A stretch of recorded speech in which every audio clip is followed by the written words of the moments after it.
שלום לכם ושבוע טוב. שלום לך, חנה סרגול, מה שלומך? שלום לך, גילה יפת, מה שלומך? חנה, אני הבאתי את חנה, כי אני חושבת את עושה עבודת קודש. זה אמת, עבודת קודש. את מלמדת את התורה שלנו בצורה כזאת יפה ומקסימה ומודרנית. כן, רלוונטית. רלוונטית. ושכיף ללמוד אותה. איזה טוב, תודה רבה. וזה הכבוד הוא כולו שלך. תודה. אז סובבתי את היד שלה היום, וביקשתי ממנה שאנחנו רוצים כל פעם לעשות, דיברנו כבר על שרה, ועכשיו אנחנו רוצים לדבר על לאה ורחל. על בעצם רחל ולאה. רחל נכון? ולאה. תקנת הטעות שלי. תמיד בראש שלי זה קודם לאה, ואחרי זה רחל, אבל בעצם זה להפך. אז בואי תתני לנו שיעור בתנ"ך. יופי, אז אני רוצה קודם כל להקדים, שבאמת הנשים בתנ"ך, הן מובילות את ההיסטוריה. הן קובעות את העתיד שלנו. כל הכבוד לנו, נשים. כל הכבוד לנשים. וכמובן שהדמות הראשונה היא שרה. וכשאלוהים אומר לאברהם שמע בקולה, והיא מתמודדת עם אתגר כזה גדול, משלחת את ישמעאל, והגדולה הזאת של היכולת שלה לראות, והיא אבן היסוד של הנשים בתנ"ך. עכשיו אחריה מגיעה רבקה, ורבקה היא אם לשני בנים, וכל הסיפור של הבכורה... זה סיפור בפני עצמו, תוכנית שלמה, פעם הבאה על רבקה. והיא לוקחת יוזמה, והיא אומרת, עשיו לא מתאים, יעקב. לא נדבר על הדרך שהיא עושה את זה, אבל היא משנה את הגורל שלנו. מעם של ציידים הפכנו לעם הספר, לאיש תם יושב אוהלים. עכשיו יש לנו מערכות מאוד מעניינות בספר בראשית. הכל מתנהל דרך המשפחה. כאילו שיש מסר שהדבר והמבחן הכי גדול שלנו זה בבית ובמשפחה. לא אנשי ציבור בחוץ. איך מתנהלים? אמת. אמת. כמה פעמים אנחנו רואים אנשי ציבור גדולים, פוליטיקאים, שעושים מהפכות ובתוך ביתם אין שלום ויש רע. הטקסט מלמד אותנו שהכל מתחיל בבית, ומה שקורה בבית בין בני אנוש, יש כל מיני קונפליקטים ויש מתחים ויש התנהגות לא נאותה, והכל מסתובב סביב האחים. וזה כמובן, זה מגיע לשיא של אלימות עם יוסף. שמים אותו בבור וישבו לאכול לחם. לא היה אכפת להם שהאח שלהם בתוך הבור. וכל הסיפור הזה, יעקב ועשיו, יצחק וישמעאל, בנים. והסוף לא טוב. הסוף לא טוב. ישמעאל הולך לדרכו. נותן לנו את המתנה של העם הערבי. זה סיפור בפני עצמו. עד היום, עשיו הוא אב אדום, זאת הנצרות, בשתי החזיתות הפוליטית, אחת של ישמעאל, והדתית בצד השני, ואנחנו משלמים את המחיר. פתאום צצות שתי אחיות. שתי נשים. שתי נשים שאוהבות גבר אחד. והן מאוד מאוד שונות. אבל הם לא התחילו את הדרך לאהוב גבר אחד. לא, אבל הקונפליקט הזה, אנחנו מוצאים אותו בתוך הטקסט, והשאלה שצריך לשאול, מה יש במערכת הנשית והחיות האלה, בשבילנו הנשים, בשביל כל עם ישראל, ללמוד? אז מה, נתחיל עם רחל. קודם כל, היא מתגלה לנו כאישה יפה. נכון. הכל גלוי. היא מאוד מאוד גלויה, יש בינה ובין יעקב מפגש רומנטי מרתק, יש שם נשיקה, נווה מים שומר נגיעה, יש שם נשיקה ויש שם דיבורים ומי את ואהבה של מבט ראשון. והכל תלוי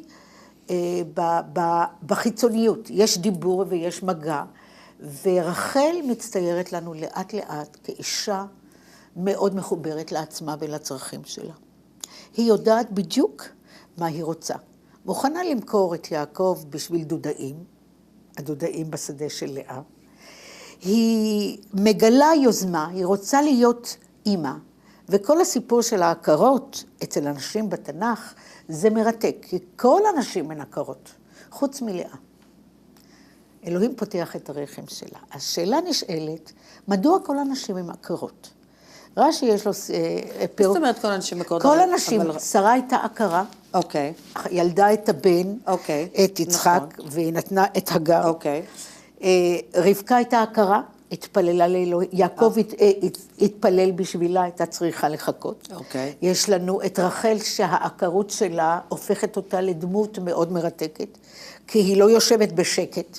יש לנו עוד הכרה בספר שופטים, שזאת חנה. כן, אבל הביאה ילדים. הביאה ילדים, אבל תחילת הדרך עם ההכרה. אוקיי, בסדר. אומר רש"י, שאישה יש לה הזדמנות כשהיא הכרה להתפלל לאלוהים וליצור קשר עם האלוהים. אולי העקרות, מבחינה פרשנית, אולי קצת יותר מודרנית, שזה הקשר של האישה להמשיך את השרשרת של הברית. בלי ילדים הברית לא נמשך. וגם העניין הזה, ואצל רחל יש משהו מאוד מאוד חזק. היא אומרת ליעקב במילים האלה, הבה לי בן. ויעקב כועס עליה, הוא אומר לה, את תחת אלוהים אנוכי, אני אלוהים, אני יכול לתת לך בן. והוא כועס עליה. בתוך המערכת הזאת, האהבה הגדולה, אין את יעקב שמקשיב לה, שהיא אומרת לו, אני מתה בלי ילדים. הבה לי בנים כי מתה אנוכי, אני הולכת למות. והוא אומר לה, מה, אני אלוהים, אני יכול לתת לך? אני לא יכול לתת לך. וכאן יש לנו מדרש מאוד יפה. שנשים, שמסביר קצת את המקום של האישה, והמדרש אומר שנשים הם כמו גברים, נולדו לעולם עם תכלית גדולה. התכלית הגדולה זה להיות אישה יהודייה טובה, להמשיך את המסורת היהודית, להמשיך את הברית ואת השולשל, והתכלית היותר קטנה זה המשפחה. אבל הטקסט לא מראה לנו את זה, כי הכל בתוך המשפחה. אז הוא כועס עליה ואומר, את לא רואה את התמונה הגדולה, מה את רק מתרכזת בילדים? ועכשיו מגיע הקטע הכי קשה אצל רחל. צריך להיפרד מלבן, מעולם האלילות, והיא גונבת טרפים, היא גונבת את הפסלים. והיא לא מגיעה לארץ כנען, היא מתה באמצע הדרך. זאת אהבה שלא ממומשת, זאת אהבה גדולה ורומנטית, אבל היא לא האהבה שממשיכה את הנצחיות של העם היהודי. את יודעת, אני רוצה לחזור. כן, בבקשה. כי את אמרת משהו בהתחלה על רחל, שאני רואה את רחל בדמות קצת שונה. כאילו, את אמרת שהיא אישה שהולכת כאילו סביב עצמה, היא יודעת מה היא רוצה בשביל עצמה. כאילו, היום אנחנו היינו אומרים, כל הכבוד לאישה כזאת שיודעת מה היא רוצה, לוקחת את המושכות וממשיכה, אז כאילו, איזה אישה, כל הכבוד לה. כזאת אישה הייתי רוצה שהבת שלי תהיה. כן, וכאילו אז היינו מסתכלים כאילו שהיא בעצם היא הייתה אנוכית, בגלל שהיא רק ראתה את עצמה. אני חושבת שאת הטקסט... היום אנחנו אומרים כל הכבוד לאישה כזאת. את הטקסט המקראי אי אפשר לקרוא כסיפור דרמה. זה לא סופ אופרה, יש לזה רבדים מאוד עמוקים. כי רחל מסמלת את העם, את ארץ ישראל, את החלק החומרי במהות שלנו. הצד השני של המטבע, אנחנו חיים בתוך עולם של משפחה של אנשים, אחיות, בעלים ונשים. יש כאן דמות שיש לה שיעור מאוד חשוב ללמד אותנו. אולי זה האיזון בין האהבה הרומנטית והאהבה היותר עמוקה. אולי בשביל להגיע לאהבה העמוקה יותר שיוצרת את הנצח ואת ההמשך, צריך אולי לעבור את האהבה הרומנטית הזאת. ואז באה הדמות של לאה, ונותנת לנו את סוג האהבה האחר, ואנחנו כקוראים יכולים להחליט מה באמת הדבר שבסוף היום נשאר. עכשיו, אצל רחל יש דבר מאוד מעניין. עם הטרפים, עם הפסלים, יש בזה המון סמליות. קודם כל, כל הנשים שלנו עוזבות את הבית. והולכות לארץ אחרת. כולם עושים לך לך. זה גבורה שאין כדוגמתה. אם קוראים את הטקסט מאוד בזהירות, יעקב לא לוקח אותם. הוא אומר, תלכו ותחשבו אם אתם רוצים לבוא איתי. איפה נשמע בעולם התנ"כי שבתקופה הזאת הוא אומר, לאישה הייתה בחירה. והן עונות נלך. והאמירה היא בעתיד. אנחנו הולכות למקום שיש בו עתיד. אז אם לוקחים את המילה הזאת ואת מביאה אותה לשאר אנשים, פתאום את מגלה שגם את רבקה שאלו. ומה אמרה רבקה? מילה קטנה, אלך. שואלים את רות אלפי שנים אחר כך, היא אומרת לנעמי, לכל אשר תלכי אלך. יש כאן מילת מפתח. מה הנשים האלה רואות ומבינות לאן הן הולכות? הן הולכות למקום שיש בו עתיד. שכל דבר הוא לא זמני, זה דבר ממשי, והבחינה האמיתית שלו, האם הוא רק נשאר בדור אחד, או שהוא ממשיך הלאה. והאנשים האלה, עם הכוח הנשי הזה, כן. והיכולת הזאת להבין שיש להם הזדמנות להליכה לעולם חדש. עולם שיש בו אלוהים, עולם שיש בו צדק, עם כל הדברים שהיהדות יש לה, והמונותאיזם, אמונה באל אחד, יש להציע לנשים האלה. אז אני פשוט מאוד, אני מקשיבה לך, ואני פשוט מאוד חוזרת לילדות שלמדתי את זה, ולא יודעת, במשך כל השנים, כאילו הדמות של רחל, בעיניי, לא כולם אולי רואים את זה אותו דבר, בעיניי היא תמיד, מכל ארבעת האימהות, זאת האימא, לא יודעת, אולי בגלל שזה היה סיפור רומנטי, אבל בשבילי רחל, זה רחל. אז את יודעת, אני לא יודעת להסביר את זה, זה רחל. אז את יודעת מה, אני אגיד לך משהו, זה גם העניין הזה, אולי זה מחשבה, כאילו מהזיכרון הילדותי, אבל בשבילי זה רחל, זה רחל. כי אנחנו, כבני אדם, מתחברים לרחל. כן. אנחנו מבינים, אנחנו מקווים לרגע הזה של אהבה רומנטית, של מין פתאום לראות את גבר חלומותייך. גם יעקב מבחינתו מרים אבן, פתאום הוא הופך להיות לגיבור כזה גדול. משהו מאוד אנושי ודינמי קורה. והיא מביאה את המציאות. היא מביאה את הקטע של המציאות שלנו כעם גם. בעם יש לנו משברים, יש לנו קונפליקטים. היא הדמות שאנחנו, קל לנו יותר להזדהות איתה. לאה לעומתה נדבר יותר מאוחר, היא דמות מסתורית. אנחנו מגיעים אליה דרך העיניים. אנחנו לא שומעים אותה בכלל. אז יש כאן, היא תמיד הייתה בצל של רחל. צל של רחל, או שהיה לה מקום משלה. ואנחנו כקוראים במקרא, צריכים להפסיק לרגע ולהגיד באמת מה המסר של הסיפור הזה, מה המסר של שתי הדמויות האלה, ואני רוצה להוסיף לך. כן. יש טרגדיה גדולה בסיפור של רחל. בוודאי. אין שם מימוש. יש לה את כל הדברים בעולם, והיא לא ממומשת עד הסוף. אז בשביל זה בא ירמיהו הנביא, והוא לוקח את רחל מהקבר, ואומר, היא זאת שתקבל, ראי רחל, רחל מבכה את בניה, היא הופכת לסמל של האימהות. עכשיו, מה שהיה מעניין, חשבתי, וכשהכנתי את השיחה שלנו, חשבתי על זה שבששת הימים, כשהגיעו לכותל המערבי, נעמי שמר כתבה שיר, שנקרא הכותל. ובין השורות שלה הייתה מאוד מחוברת למקרא, יש שם קטע שהיא אומרת, ראי רחל ראי, הם שבו לגבולם. אז מה אנחנו באמת רואים כאן? אם היית שואלת אותי... זאת אומרת, זה לא רק אני רואה את רחל בתור הדמות הזאת. אני יודעת, כל האומנים, מציירים אותה, זה משהו שאנחנו כמאים לו בחיים. יש מחיר לאהבה כזאת. יש משברים בלי סוף, ולא מגיעים לסוף הדרך. בסוף היא לא נקברת איתו. זאת לאה שבאה אלינו ואומרת לנו, תרגעו, החיים שלכם הם לא רק בתוך הקטע הארצי, החומרי הזה. רחל היא רק חלק מכם. ורחל נותנת לנו את היכולת להבין שבהרבה דברים יש איזושהי מציאות. עכשיו, מה שמעניין יותר אצל רחל, שאפילו הבן שלה, יוסף, נעלם. יוסף נעלם, לא נעלם, אנחנו לומדים אותו, יוסף הצדיק, אבל הוא לא חלק מעשרת השבטים, והבן של לאה מוליך אותנו יהודה עד היום הזה. אז יש כאן איזושהי קריאה שהיא מרתקת. מצד אחד, אני ואת, מה זה, אפשר לאהוב אותה בטירוף? איך היא מקבלת אחריות? היא אומרת ללאה, את רוצה את הגבר שלי, תני לי את הדודאים. מה היו הדודאים? אלה היו סמלים של פוריות. שהבן שלך יביא לי דודאים. אני רוצה, לא מספיק לי. כן. מה שמעניין, היא גם לא אומרת אף פעם שהיא אוהבת את יעקב. כל הילדים שנולדים לה, הם על שמה. כי ראה אותי, היא הכל על שמה. אוסיף בנימין בן אוני, הכל על שמה. לאה, כולם על שם יעקב. יש כאן איזשהו רצון להביא אותנו למקום הזה, שלא נחשוב שמה שאנחנו רואים ומה שאנחנו מרגישים, זאת כל המציאות. לא, אני מבינה מה שאת אומרת, אבל אני פשוט מאוד שאת מדברת, אני חושבת, בוא נחשוב היום, שבעצם איך יעקב קיבל את לאה. זה היה מידה כנגד מידה.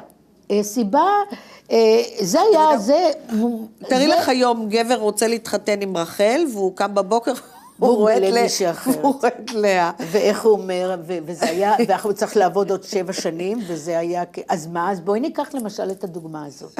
זו דוגמה מאוד חשובה בקריאת המקרא. יעקב רימה את אביו, רימו אותו. אנחנו לומדים שיש בעולם הזה איזושהי חוקיות. מה שאתה נותן, זה מה שאתה מקבל. זה מה שאתה מקבל. בדיוק. עכשיו, מה קורה כאן? המידה כנגד מידה, זה היה אלמנט מאוד חשוב וחינוכי. עכשיו, היופי בסיפור האהבה הזה, שהוא בכלל לא ידע, שהוא במיטה עם לאה ולא עם רחל. נו באמת, היינו אומרים היום, באמת, אתה לא יודעת למי נכנסת למיטה. אתה לא, אבל מה הקטע? אני צוחקת, אני רוצה לשתף אותך במדרש מאוד יפה, מאוד יפה, מאוד יפה, שבמשתה כשהיה לרחל, המדרש אומר, לרחל וללאה, היה סימן, שאם זה יקרה שישימו את לאה, כנראה הכירו את האבא שלהם, שרחל לא תבייש אותה בציבור. עכשיו, כשהוא אומר, מה זה? מי במיטה שלי יש שתיקה של אנשים. אנשים תומכות אחת בשנייה כדי לא להעליב אותם. וכאן יש אמירה נורא יפה של מערכת נשית של אחיות. אני צריכה להגיד לך, אני לא יודעת אם יש לך אחות, לי יש אח. אבל אני מניחה שאת הקונפליקטים האלה, ואולי הקונפליקט הכי קשה בתוך בית, יכול להיות אהבה לגבר אחד. נשים הן מקנות, יכולות להתנהג. את רואה התנהגות? למה גברים לא מקנים? גם הם מקנים. אבל את רואה התנהגות של אחווה וחברות, שלא רואים את זה אצל הבנים. לבנים יש קונפליקט על אבא, לנשים יש קונפליקט על גבר. הבנים משתמשים בכלי האלימות, מכניסים את האח לתוך הבור, כי הקינה אוכלת אותם, לא יכלו לדברו שלו, ואנשים ברגע של אמת, פתאום נוצרת אחווה, שהיא פשוט מדהימה, וזה אומר דרשני. זה אומר, זה הגדולה שלנו אנשים. זה אומר דרשני. נכון. עכשיו, כשאת קוראת את הטקסט, מה אני יכולה להגיד לך בחצי שעה? על כל דבר כזה, זה שיחה של שעות. אחד, אני חייבת רגע לעצור שנייה, את פשוט מאוד חייבת, בהמשך לתוכנית הזאת, לתת שיעורים לקהילה הישראלית. אנחנו נארגן את זה, זה כזה כיף ללמוד את זה. וחצי שעה לא מספיק לנו. ואנחנו נזמין את כולם, ואנחנו נמשיך את זה הלאה. פשוט מאוד, הקהילה הישראלית שלנו חייבת אני שמחה, כי את יודעת, יש לי גם הרגשה. אני חושבת שאנחנו צמאים לזה בצורה, כאילו את מלמדת אותנו בצורה מקסימה. תודה רבה, אני נורא מודה לך. העניין הוא שאני מלמדת המון קנדים. ואני כל כך אוהבת ללמד ישראלים, קודם כל משתי סיבות. הסיבה הראשונה היא שאני מאמינה שהטקסט הזה הוא חיבור מצוין לשורשים שלנו. נכון. לאיפה שלא נלך, נכון. הספר הזה הולך איתנו, והוא תורת חיים. יש בו את כל המסרים שהאדם צריך נכון. בשביל לחיות חיים טובים. Yeah. החלק השני זה גם זה שיש לישראלים את השפה. וזה יתרון בשבילי אדיר. כי את יודעת, יש מדרש מקסים שאלוהים ברא את העולם, הוא ברא אותו רק עם מילים. וכל מה הדרך שהוא מעביר לנו מסרים, אני אומרת תמיד, אם את מתפללת, את מדברת לאלוהים, כשאת לומדת, הוא מדבר אלייך. את מבינה שאת במקום כזה, שאת מגיעה למקום שיש לך איזשהו דיבור, אם את לא מאמינה באלוהים, אז יש לך דיבור עם הטקסט והשורשים. יש כאן מקום לכל ישראלי להתחבר אליו, ויש לו יתרון עצום. כאילו זה... השפה שלו. מה שאני מנסה להגיד, שחנה מלמדת, היא לא מלמדת אותנו כאילו בתור דת. אני לא יודעת, את לא רוצה להפוך אותנו לדתיים, זה מה שאני מתכוונת. אני מתכוונת, כשאני מלמדת את הטקסט, אז אני באמת במקום הזה שיש לי סדר, הייתי תלמידה, ואני משתמשת הרבה בחומרים של נחמה ליבוביץ', זאת הפרשנית הכי גדולה של ימינו.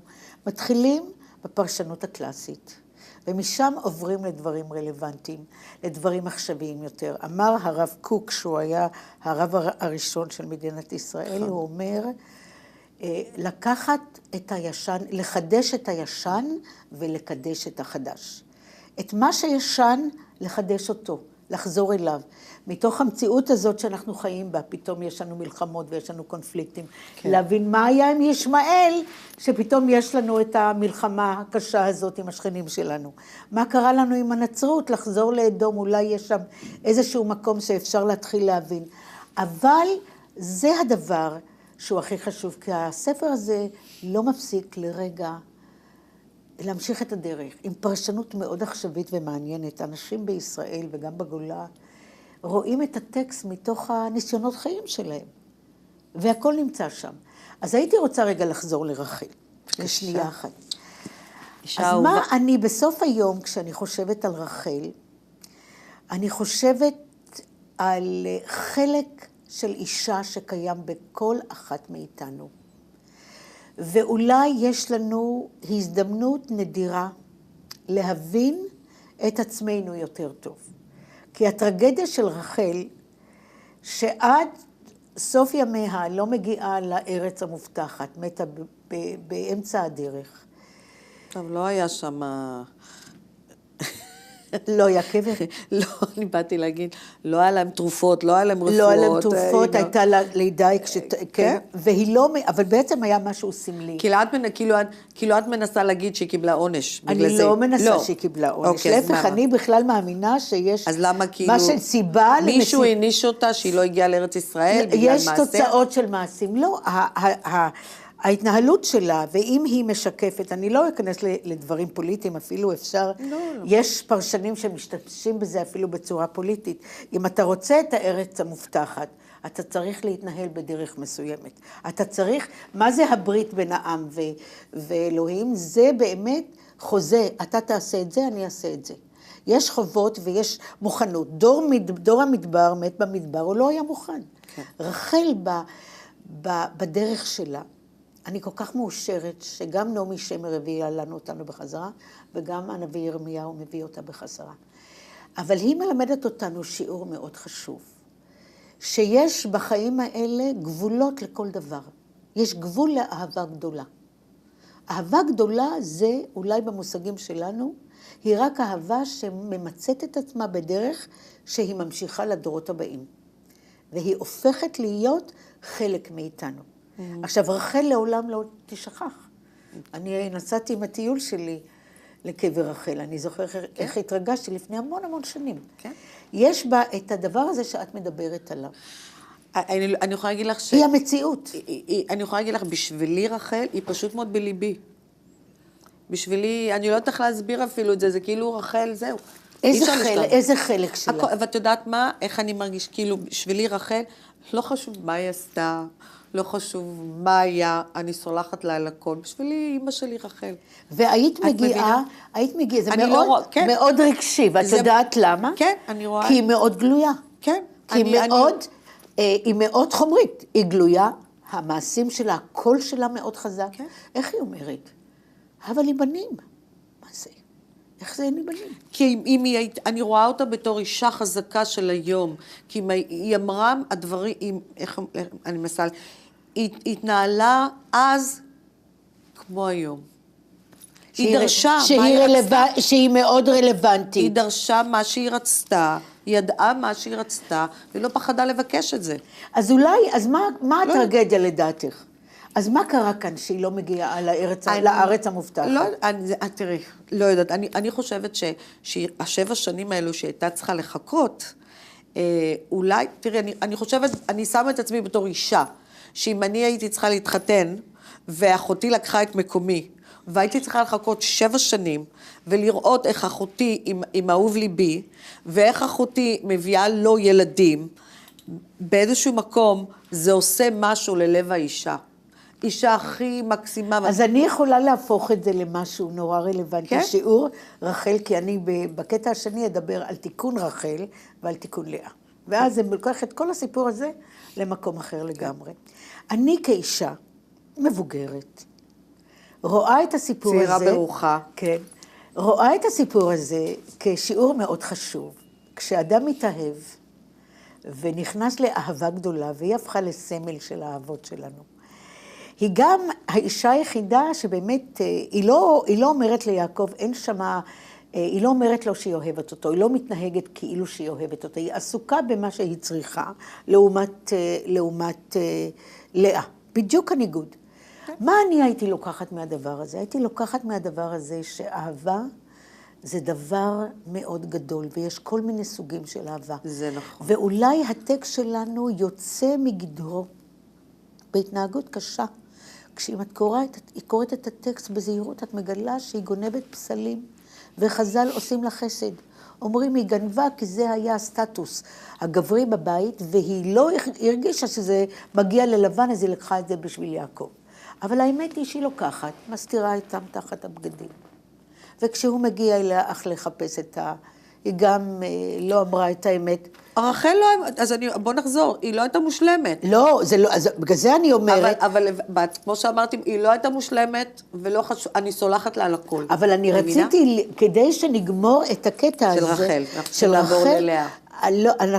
כדי לגמור את הקטע של רחל, אני חושבת שהדבר הכי חשוב, שאם צריך להגיע לארץ המובטחת, למקום הזה שהוא נקרא, מכל הבחינות המקום שבו אתה חי את החיים המלאים שלך, אתה צריך התנהלות אחרת, ולאהבה יש גבולות. אני יכולה לעבור ללאה, כי אני הולכת באמת להתוודות, היא האישה האהובה עליי בטקסט. כל אחד יש לו את האישה שלו. שבשבילי היא באמת, באמת אהובה. היא מופיעה מסתורית, דרך העיניים.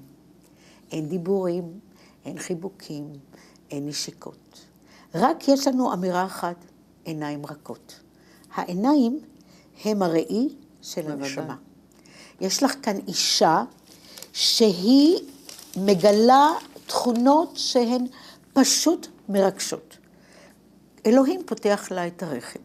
עכשיו מבחינה קבלית אולי אפשר להגיד, מבחינה כל אחד בא לעולם עם התפקיד שלו. נכון. אחת באה להיות הכרה, וכתוב ויפתח את רחמה, אותה הוא פותח. נולדים ילדים, אחד אחרי השני, וכל ילד שנולד מקבל את השם על שם יעקב. הבן הראשון ראובן. ראובן כי ראה אלוהים את עוני, עכשיו יראה אותי אישי. היא נותנת שמות לילדים, רואה את הילדים כחלק מהזוגיות שלה עם יעקב. מה זה הילדים? הילדים זה בדיוק ההפך מרחל. רחל מציאות, זאת התקווה וזה העתיד. עכשיו היא גם האישה הראשונה, שהרבה אנשים לא שמים לב אליה, שהבן שלה יהודה נולד, כי אודה לאלוהים. היא האישה הראשונה בטקסט שלנו, שמגלה את הרגע הזה, שהלידה הזאת הייתה נס, וצריך להגיד תודה. למי היא מחוברת האישה הזאת? לעצמה או לתמונה הגדולה? למי האישה הזאת מחוברת? עכשיו, כל העולם שלה קשור עם העתיד. עכשיו, המערכת שלה ממשיכה עם יעקב. המערכת שלה מתפתחת לאט לאט. לא כמו רחל. את מבינה שהוא ראה את רחל, זו הייתה אהבה של מבט ראשון. כאן יש לך הוא למד לאט לאט ללמוד את רחל, ללמוד את לאה, להתאהב בלאה. בגלל האופי שלה, הטוב. אני לא יודעת אם המילה מזכיר לי להתאהב, מזכיר לי את טוביה החולב, שאשתו אומרת לו, אתה אוהב אותי, והוא לא מבין על מה היא מדברת. לאה לא מבינה על מה זה אהבה, היא מבינה גידול ילדים, משמעות בכל ילד. השם שכל ילד מקבל מחובר לאחר ולנתינה. אז יש לך כאן, וגם האהבה שלהם מתפתחת, לאט. עכשיו, יש להם בנים, והבנים הם מאוד מעניינים, כי הם הופכים להיות שני החלקים של העם היהודי. עכשיו, מה קורה באהבה הזאת? היא מגיעה איתו לסוף הדרך. אותה אישה מסתורית, אותה אישה, רק עיניים, לא יודעים איך היא נראית. עיניים רכות. למה את חושבת שאנחנו לא יודעים איך היא נראית?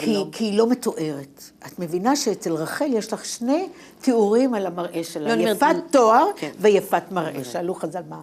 מספיק יפת תואר. יפת תואר ויפת מראה. יש כאן משהו ששמים, הטקסט שם דגש מאוד על החלק הפיזי. כאן יש לך עולם מסתורי לגמרי. עולם שהוא אחר לגמרי. והאהבה שלהם גדלה. כן. יש לה גבולות. הגבולות שלה זה שהיא יודעת... את מקומה. לא את מקומה, אוקיי. את מקום העם היהודי. רחל ידעה את מקומה, אבל היא לא ראתה את התמונה הגדולה של גידול ילדים, של העתיד, של התקווה, של כל העניין הזה שבסוף היום, מה נשאר מאיתנו אם לא הילדים שממשיכים? רק עוד מילה אחת. בבקשה. ומה שקורה כאן, הילדים של שתיהן הופכות להיות מי אנחנו היום. יוסף, יפה תואר, כמו אמא שלו, הולך לגולה, הופך לצדיק, יש עליו הרבה דברים, אני מלמדת אותו שנה שלמה. מלא, תומס מן אמר עליו, איש הביניים. זה איש מורכב מאוד, אבל הוא לא מהווה. יש אמירה שאולי יבואו שני משיחים מבית דוד ומבית יוסף, אבל הוא היום לא הדמות או חלק מהשבטים.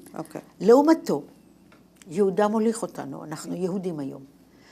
בגלל שהאהבה של לאה היא מה שהטקסט אומר לנו, נשאר. מה שנשאר זאת החיבור לנצח, החיבור לברית, החיבור לעם היהודי, ולהמשך כל מה שאנחנו רוצים להיות וצריכים להיות. אז יש לטקסט איזושהי אמירה, זה מצליח, זה שלנו רחל, חלק. אבל רחל מתה. היא מתה. אז היא לא יכלה ללכת עד סוף ימה עם יעקב. אבל היא מתה בגלל זה שהיו... זה הפרשנות. הפרשנות מסבירה את זה. זה הפרשנות מסבירה את זה. אז עכשיו, אני הייתי רוצה... כמה זמן יש לנו עוד? עוד 10 דקות. אז זה הייתי רוצה עכשיו להביא לשולחן, לקחת את הסיפור. תודה רבה. היא עשתה שיעורים. שיעורי בית ברצינות מאוד. אני רק רוצה להגיד משהו על לאה. בבקשה. כי את רואה את לאה בצורה אחרת. אני רואה את לאה, בוא נגיד על המושגים שלי היום, מה שאני יודעת, שהיא פשוט מאוד, היא הייתה אישה, באיזשהו מקום, אני לא רוצה להגיד מסכנה, כי זה לא מילה יפה. לא מסכנה. לא, בהתחלה. אני אומרת, תחשבי היום על אישה שמתעוררת בבוקר, והיא יודעת שבעצם הבעל שנמצא לידה, הוא בעצם לא רוצה אותה, הוא רוצה את אחותה.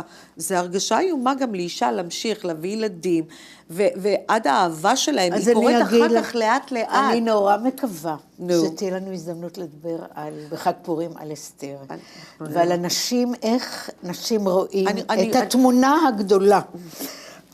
לא אהובה. אני לא יודעת אם היית שואלת אישה בזמנו, היית רוצה להיות אהובה או לעשות מעשה גדול לעם היהודי? מה בסוף היום? זה הטקסט, כן. זאת המטרה של הטקסט. אני ואת לומדות מזה לשבת רגע בשקט ולהגיד, אם אלוהים היה נותן לי הזדמנות, מה אני הייתי עושה? הייתי בוחרת להיות האישה האהובה שיש לי את הכל, ולא להמשיך, או להיות האישה שמוכנה להקריב הכל בשביל התמונה הגדולה. אז מה שאנחנו בעצם אומרים, שהאהבה של הרומנטיות, האהבה שאנחנו אני הולכת לדבר על זה. מפנטזים עליה כן. קצת לפעמים, כן. היא בעצם אהבה חולפת.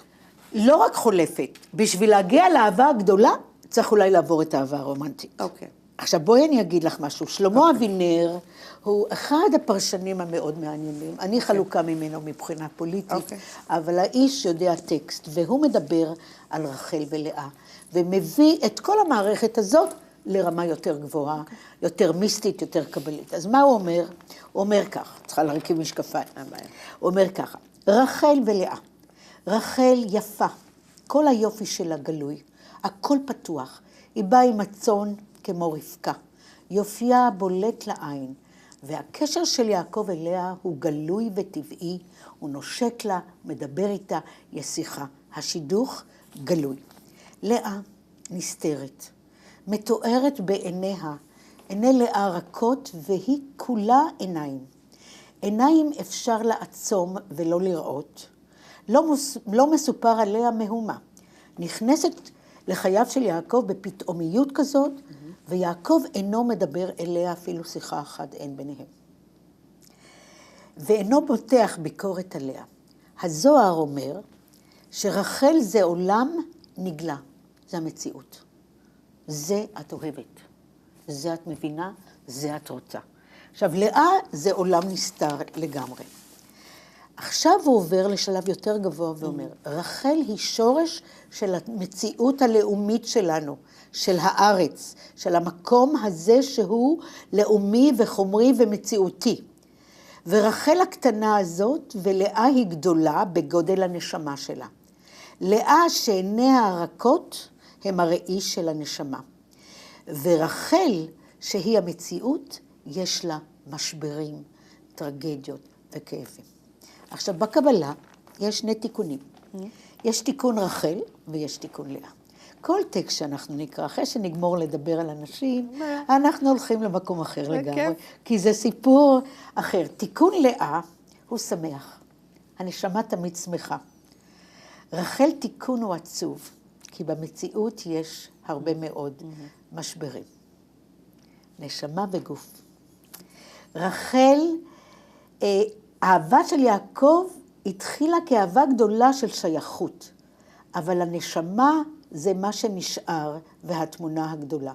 לאה אהובה פחות, אבל היא אהובה דרך הבנים, דרך העתיד, דרך שותפות ומתפתחת לאט לאט.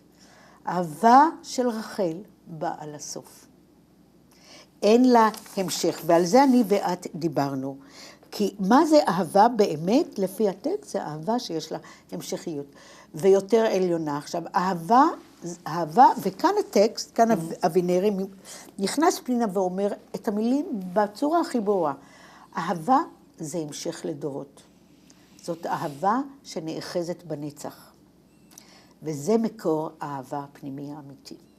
אבל אולי, בשביל להגיע לאהבה הזאת, צריך קודם כל לעבור את האהבה הרומנטית. אז אולי המדינה שלנו והתחושה הלאומית הזאת, המציאותית, צריך לעבור את כל המשברים האלה בשביל להגיע למקום יותר גבוה. האהבה הרומנטית... כמה שנים אנחנו צריכים לעבור את זה? לא יודעת. כבר... האהבה הרומנטית היא חיונית בתור הכנה למצב יותר עליון. אוקיי. צריכים את רחל. צריכים את המשברים האלה.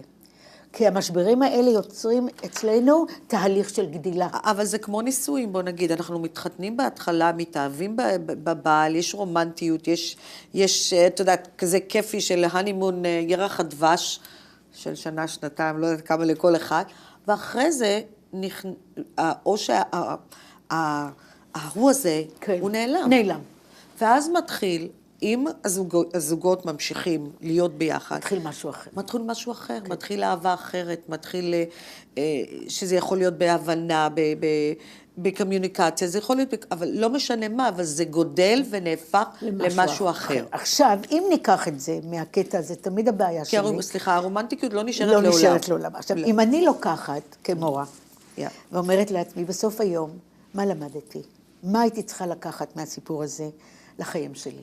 שצריך להבנה שלי. גם את רחל וגם את לאה. הייתי אומרת דבר כזה. נו. הייתי אומרת דבר כזה, שצריך להבין להסתכל על המציאות שלנו בתור עם שיש לו משברים ותהליכים פוליטיים, ולפעמים התמודדויות קשות מאוד עם דברים ערכיים שאנחנו לא עושים, ואנחנו נקלעים למצב עם השכנים שלנו, וקשה לנו, ויש לנו משברים ובעיות.